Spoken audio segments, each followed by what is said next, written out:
नमस्कार, मैं आर के पाल आप सभी दर्शकों का स्वागत करता हूं आपके अपने न्यूज़ चैनल शहर का दर्पण में। अब सभी खबरें विस्तार से। लखनऊ में जिला प्रशासन द्वारा विभिन्न मार्गों पर ई रिक्शा पर प्रतिबंध लगाए जाने और उनको जबरदस्ती सीज किए जाने पर आज ई रिक्शा वेलफेयर एसोसिएशन ने सरकार से नरमी बरतने और रूट को तय करने के साथ ही वैध लाइसेंस के साथ चलाने वाले ई रिक्शा को चलाने देने की अपील की। एसोसिएशन के प्रदेश अध्यक्ष विकास श्रीवास्तव ने कहा कि सरकार के साथ मिलकर एसोसिएशन काम करने को तैयार है। सरकार तय रूटों पर ई रिक्शा चलाने दे। उन्होंने कहा कि जिन ई रिक्शा के कागज़ पूरे नहीं हैं या ड्राइवरों के पास लाइसेंस नहीं है उनके लाइसेंस भी बनवाए जाएं। उन्होंने कहा कि ई रिक्शा आम आदमी और गरीबों की सवारी है और इनको बंद होने से यातायात प्रभावित होगा और लोगों को कठिनाइयों का सामना करना पड़ता है।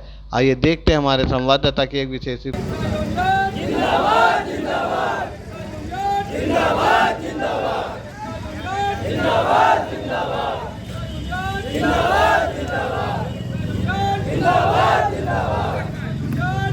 अंतिम छोर तक पहुंचाने का यातायात का मुख्य साधन है और आम आदमियों के लिए आज के समय में मुख्य साधन बन भी गया है।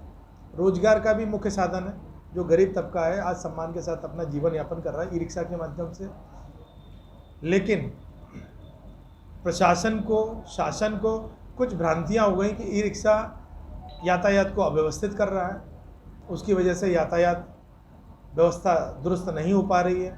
तो उन्होंने ई रिक्शा के बहुत से रूट लखनऊ शहर में बंद कर दिए। लेकिन मैं प्रशासन से एक बात जानना चाहता हूं और उनके संज्ञान में भी ले जाना चाहता हूं कि क्या उन रूट पे जिन पे ई रिक्शा बंद किए गए उनमें उन रास्तों पे आम आदमी नहीं रहता है।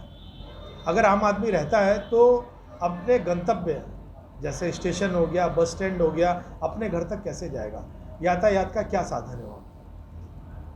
साथ ही साथ मैं ये भी कहना चाहूँगा कि ई रिक्शा के आने से सुविधाएं क्या बढ़ी, असुविधा क्या हुई है। सबसे पहले हम सुविधाओं पे जाएंगे।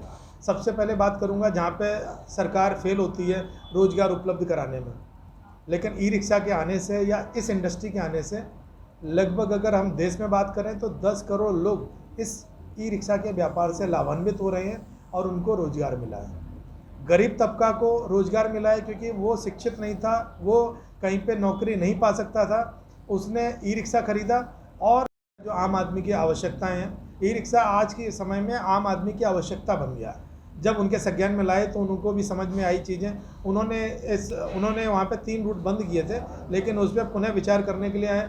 हम अपने एसोसिएशन के माध्यम से ये भी कहेंगे, एक मुहिम चला रहे हैं यातायात जागरूकता अभियान के तहत, जहाँ हम ई रिक्शा चालकों को अवेयर कर रहे हैं कि वो वैध पेपर लेके ही चले, बिना पेपर के गाड़ी में ना चले। जिनके लाइसेंस नहीं बने वो लाइसेंस अपना बनाए, क्योंकि अभियान उसी के तहत आज आप बैठे हुए हैं और बहुत सारे आज करीब 500 ई रिक्शा चालक यहाँ पे इकट्ठा हुआ है, जिन्हें हम अपने यातायात के बारे में जागरूक करेंगे कि वो कैसे रोड पर चले और यातायात को व्यवस्थित करें। साथ में हम प्रशासन से भी अपील करेंगे कि यातायात को व्यवस्थित करने में हमारी मदद लें। अगर उनके पास फोर्स नहीं है तो हमारे वॉलंटियर्स को आप उपयोग में ला सकते हैं। अभी कुछ दिन पहले चौक थाना क्षेत्र में 175 रिक्शे बंद करे गए थे और उन रिक्शा चालकों का, जैसा भी आपने कहा, गरीब रिक्शा चालक हैं, उनके 30-30 हज़ार रुपये के चालान काटे गए, 25 हज़ार के चालान काटे गए। उस पर आपने कितनी आवाज़ सरकार के लिए उठाई थी? अभी तो काफ़ी रिक्शे बंद हैं। अभी हमारे संज्ञान में ये मामला आया और इसीलिए आज हम आपके साथ में प्रेस कॉन्फ्रेंस कर रहे हैं और ये प्रेस कॉन्फ्रेंस यहीं पे ख़त्म नहीं होगी, इसको हम आगे लेके जाएंगे। सरकार से आपने भी कोई बात करी विषय में? कितने हाँ, जिन जिन शहरों में ये समस्या आई है उन शहरों में हमने वहाँ के प्रशासन से मिलके अपील की है और उन्होंने हमें 100% मदद की है, आश्वासन भी दिया है, आगे और मदद करेंगे। क्योंकि खबरों की नब्ज पहचानते हैं हम। फिर अगले बुलेटिन में मुलाकात होगी, तब तक के लिए नमस्कार।